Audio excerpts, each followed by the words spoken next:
कैथल के गांव धनोरी में प्रदेश स्तरीय संत धन्ना भगत जयंती पर आयोजित कार्यक्रम में उपराष्ट्रपति जगदीप धनखड़ बतौर मुख्य अतिथि पहुंचे। उनके साथ उनकी धर्मपत्नी सुदेश धनखड़ भी थी। इस कार्यक्रम की अध्यक्षता मुख्यमंत्री मनोहर लाल खट्टर ने की। समारोह को संबोधित करते हुए उपराष्ट्रपति जगदीप धनखड़ ने कहा कि भारत बदल रहा है। इस बदलाव में देश के हर नागरिक का योगदान रहा है। वहीं इस अवसर पर प्रदेश के मुख्यमंत्री मनोहर लाल खट्टर ने भी समारोह को संबोधित किया। एक मेडिकल कॉलेज का नाम भक्त धन्ना के नाम, हमारी बच्चियों के लिए एक कॉलेज की घोषणा, ग्रामीण विकास के 5 महत्वपूर्ण कामों के लिए धन का समर्पण। व्यक्तिगत रूप से मैं माननीय मुख्यमंत्री का आभारी हूँ। मेरी पहली यात्रा हरियाणा में माननीय मुख्यमंत्री जी की सोच के अनुरूप दीन बंधु सर छोटू राम जी के स्थान से हुई और आज का दिन सदा याद रखूंगा।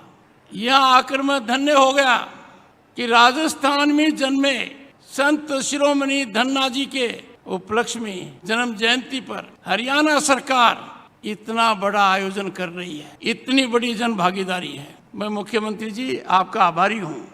अपना भारत बदल रहा है, राम मंदिर बन रहा है।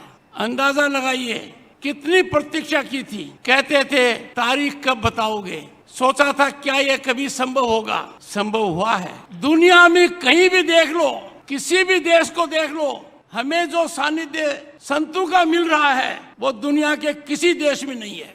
हमारे संत हमारी सांस्कृतिक विरासत को पूरी तरह से रखे हुए हैं और एक बहुत अच्छे मार्गदर्शन का काम कर रहे हैं। आज के दिन देश में वो हो रहा है जिसकी कल्पना कभी की नहीं गई थी, जो कभी हमने सोचा नहीं था। दुनिया में भारत की जो प्रतिष्ठा है आज जितनी ऊंची है उतनी पहले कभी नहीं थी। अंदाजा लगाइए दुनिया की अर्थव्यवस्था में भारत आज 5वें नंबर पर है और इस 5वें नंबर पर आने में हमने किसको पछाड़ा?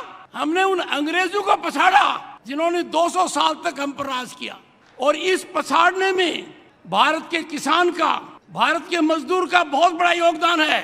इस दशक के अंत में आपको पता लगेगा कि भारत दुनिया की तीसरी महाशक्ति है, 3rd largest economy on the planet. Paschim Bangal का राज्यपाल 3 साल रहा तो मैंने देखा और दुनिया के लोग अचंभित हैं, वो अंदाजा नहीं कर पा रहे हैं कि हिंदुस्तान में 1 अप्रैल 2020 से 80 करोड़ जनसंख्या को सरकार चावल, गेहूं, पल्स उपलब्ध करा रही है और आज भी चल रहा है। दुनिया के लोगों को अंदाजा नहीं है। आज बदलाव की प्रकाष्ठा यह है कि भारत में सर्वोच्च पद पर महामहिम राष्ट्रपति एक आदिवासी है। हमारा इतिहास बहुत बड़ा लंबा इतिहास है। पीछे अतीत में जाकर देखें तो इस देश के इतिहास में समाज भी अलग अलग प्रकार से और उसका रहन सहन हमको देखने को मिलता है। उनका मार्गदर्शन करने के लिए संत समाज की भी अपनी भूमिका रही है। और कहीं कहीं ऐसा भी आता है कि हमने दुश्मन आक्रांता जो थे, जो इस देश के ऊपर बहुत समय तक राज करते करते हमको जिन्होंने दबा के रखा था, हमारे ऊपर अत्याचार होते थे,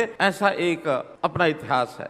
जब धन्ना भगत जैसे व्यक्ति इस पृथ्वी पर अवतरण लेते हैं, उसी समय कई संतों के नाम लिए जा सकते हैं। संत कबीर, महर्षि वाल्मीकि, गुरु रविदास, ये उस समय के नाम हैं। उन लोगों ने समाज जीवन को पहले भक्ति भाव से ठीक किया।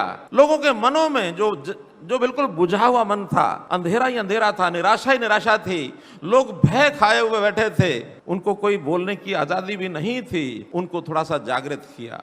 कितने ही महापुरुष ऐसे हुए हैं जिन्होंने देश को ठीक दिशा दी है। तो विचार आया कि हम भी क्या वो सड़कों नालियों में लगे रहेंगे या कोई संतों महापुरुषों को भी याद करेंगे।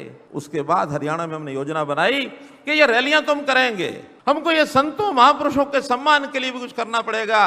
और तब हमने हरियाणा में योजना बनाई कि संत समाज के विचार प्रसार की योजना, उनके सम्मान की योजना, इसमें जितने भी संत हुए उनकी जयंतियां मनाएंगे। हमने गुरु रविदास जी की जयंती बनाई, भगत कबीर जी की जयंती बनाई, भगवान परशुराम जी की जयंती बनाई, हमने महर्षि कश्यप की जयंती मनाई, गुरु तेग बहादुर जी की, गुरु गोविंद सिंह जी की, कितने ही संतों की मनाई। ये सारी कहानी कथा मैं इसलिए सुना रहा हूं कि कुछ लोग चर्चा कर रहे हैं कि ये नाम कहां से इनको याद आ गया धन्ना भगत, आज तक क्यों याद नहीं आया। आखिर कोई राजनीतिक आदमी कोई शिक्षा देने वाले संतों की बात नहीं कर सकता, कोई बंधन थोड़ी ही है। हमको समाज को भी ठीक करना है, हमें समाज का विकास भी करना है, समाज की आवश्यकताओं को भी पूरा करना है। हम शिक्षा की बात भी सोचेंगे, हम स्वास्थ्य की बात भी सोचेंगे, हम सुरक्षा की बात भी सोचेंगे, हम स्वावलंबन की बात भी सोचेंगे, हम स्वाभिमान की बात भी सोचेंगे, हम सुशासन की बात सोचेंगे, लेकिन साथ में संतों की बात सोचेंगे मित्रों, जरूर सोचेंगे।